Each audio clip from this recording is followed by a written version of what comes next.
Ils ont, c'est-à-dire, c'est eux qui ont créé ça.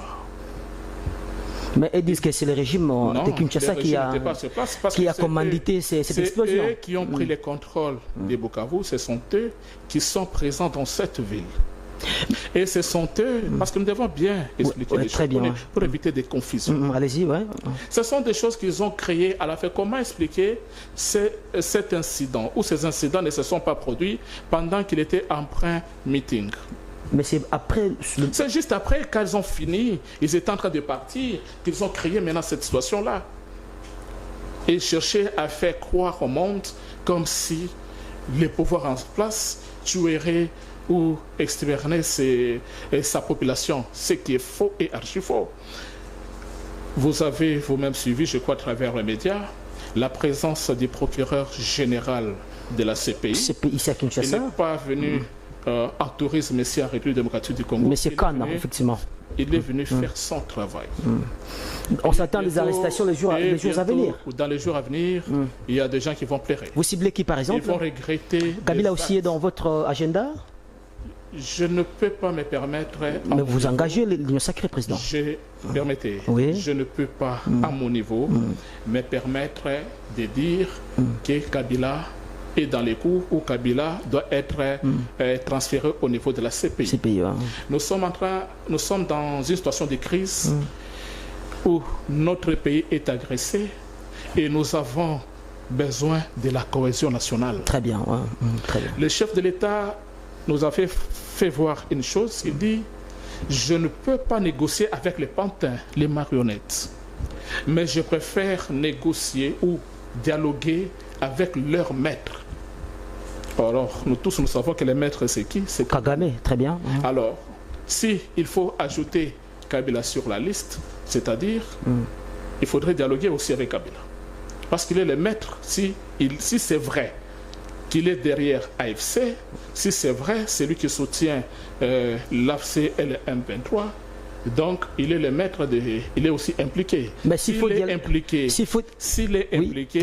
c'est-à-dire lorsque le chef de l'État dit que je vais dialoguer avec le maître, pas les pantins, pas les Nanga et les autres, c'est-à-dire Kabila figure sur la liste. Mais si, par exemple, il faut dialoguer avec le président Kabila, l'ancien président honoraire, le président Félix face à face avec lui, vous avez écouté les prélats.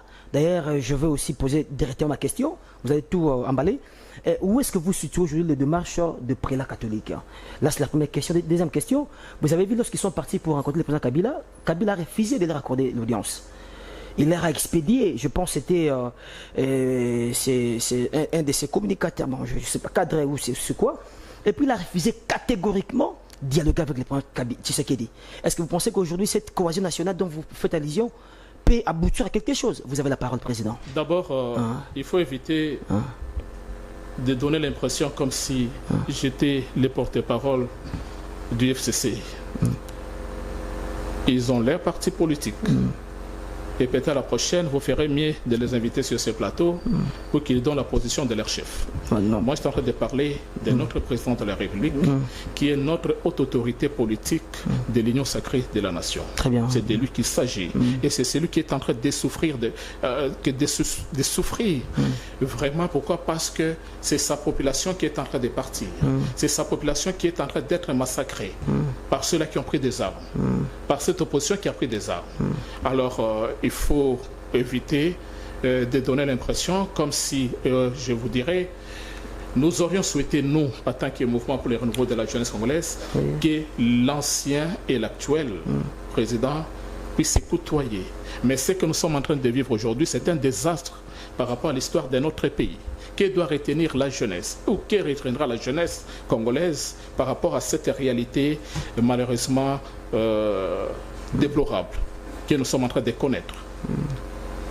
Comprenez, comment expliquer quelqu'un qui a déjà fait son temps, 18 ans ce n'est pas peu, il a pu avoir tout ce qu'il a eu, et le pays lui a tout donné, et qu'il puisse se tourner contre ce pays.